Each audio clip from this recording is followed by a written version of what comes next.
I ran into a little bit of a problem. Bob was here yesterday. Oh, you want to hold it, Jay?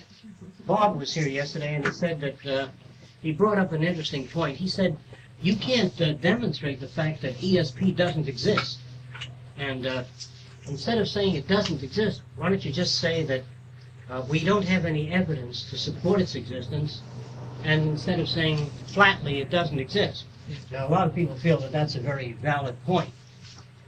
I'd like to tell you a little bit about psychological fear that I have. I have tremendous fear of metaphysics. I know a lot of you don't know this, so you don't know me that well. I have a tremendous fear of that whole area. Does anybody know why? You can't weigh it? No, that wouldn't give me the fear. Well, it's a very threatening thing as far Why as is it threatening?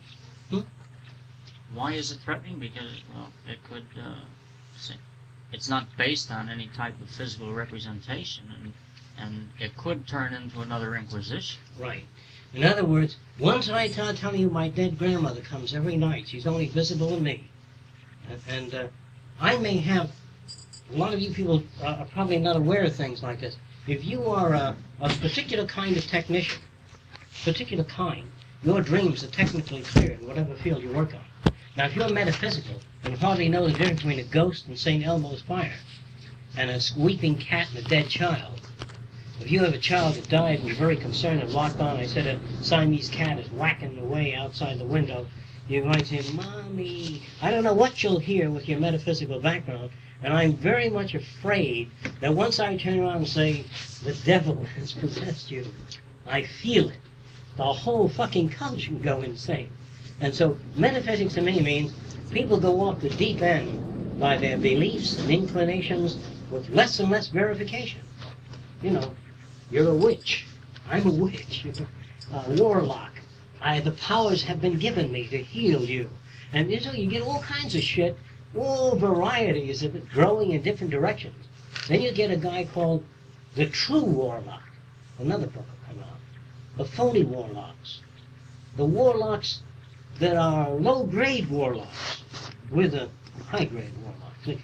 Like in metaphysics, you've got such terms as the lower astrals, the fourth root race. Let me give you a little metaphysical shit. Sometimes when I put my pipe down here and I go in there and get a glass of water, I come back, it's not there anymore. You ever do that? You know you put the fucking thing there. Well, the real story is this, that I'm preoccupied when I'm working on it. Jesus Christ, I gotta get a book and all that. I put it down, I don't remember that, because I'm thinking of the book.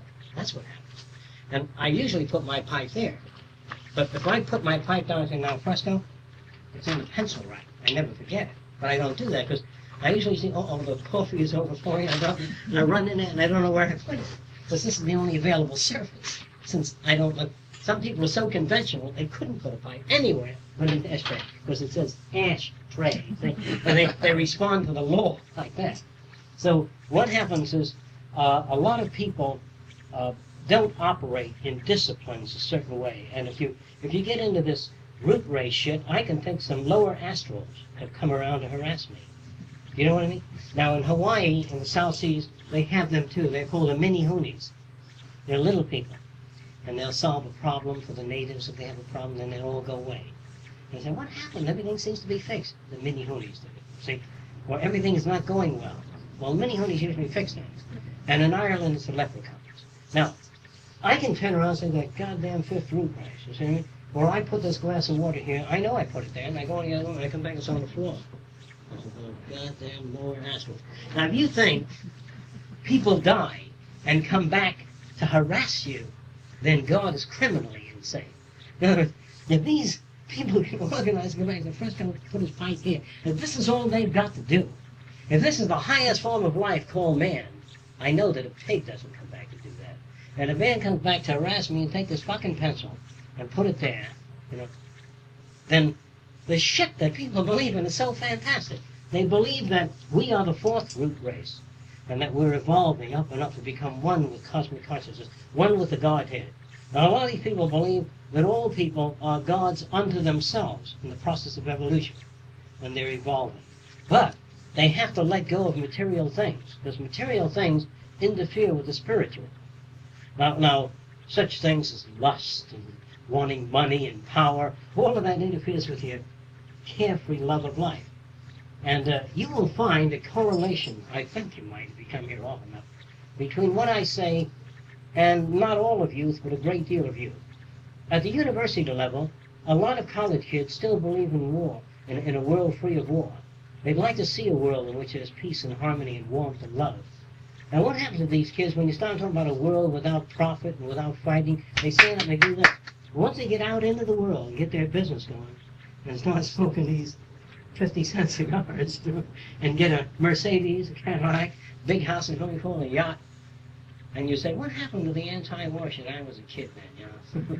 So what happened is we get involved in the business world and all those things are gone. That's why on a university level, not in all cases, but a certain percentage of the students will get up and say, what can we do to end pollution?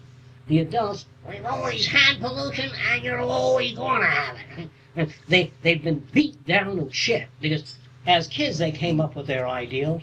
They wanted something new and the guy said, yeah, not in our time, and kept harassing them continuously. So people don't push anymore. You know, oh, what's the use? And what happens is they flatten you out. It's like breaking a horse in. You know, you get on the horse and he tries to knock you off, and you stay with it. Pretty soon the horse doesn't try anymore. Some horses. So you've broken that horse. Most of us, when we get to be about 30 or 33, we're broken. We just don't have any fight left in us. So that's why you equate youth with the future or youthful ideas. What happens is I try not to associate with people my age. I'm nearly 60. And if I associate with people my age, what happens is they usually run me into the ground. You know, let's go for a walk, you know. So I sometimes am walking like they do. So I try not to associate with them. Now, a lot of people don't understand. Well, look at that goddamn Fresco. You know, he goes out with people half his age, and that isn't right. They think that way. And I want to tell you something. I want to try to get this message across to you. If you, when you get to be about 70 years old, a flower is still going to look pretty to you. It's not going to look shriveled up. When you get to be 80 years old and you see a beautiful sunset, it's going to look just as beautiful. And when you meet a nice person that you like to talk to, somebody pleasant, whether they're 70 or 9 years old, you like them. And so if you're not sick, if you haven't got half your organs rotting away, you will be able to jump around and walk around, do many things. And if you read a lot, your enthusiasm and ideas will be the same. I think that using the term youth is a state of mind. It's an attitude. I really believe this. I believe that a lot of people get married, have kids, and then they act their role. If you give a student this book and say, you're now 37 years old, say the person's 16, and you're telling the children not to come in too late. Now, don't forget, children, you get it? They do that, they read it right, as they should. And then you ask children to imitate their parents and say, now, you've had too much ice cream already. And they know just what to do. And I think that what we do is play the fucking role. We go to a movie, and the guy's 20 years old, sits down, he reads the newspaper, and he doesn't look at his wife anymore. He never sees his face in the morning. Now, in the early days, when they're first married, you know, they hug each other, pick each other up.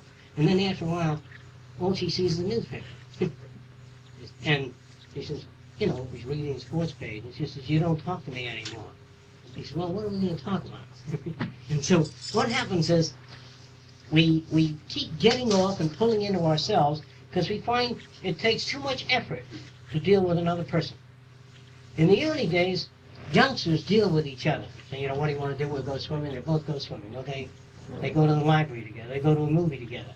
But as they get older, they tend not to do too many things together. They tend not to because they're really not that interested. I'll go shopping with my girlfriend, you know, but it's a pain in the ass to me, though. I don't like it. But after we've known each other for 7 or 8 years, I says, you going shopping? Have a nice day. Yes. Well, I don't want to go out there and smell your rippity sneed number 5. I'm not interested in that shit. He says, do you think this blouse looks better than the other one? I says, yeah. He says, but you don't like the other one? I said, no, I like this one. He said, well, I think the other one's... I don't want to get it. If you like them, take them both or leave one behind. But don't make a fucking issue of it while the world's falling apart. I don't like to go shopping. I don't give a shit whether your shoes have 9 straps or 11 straps. I really don't give a shit. Try not to put me in that situation. There's certain things I'm interested in, but don't ask me about those things. They really bother my ass. So a lot of you people here still don't understand that. And it would bother your ass if I...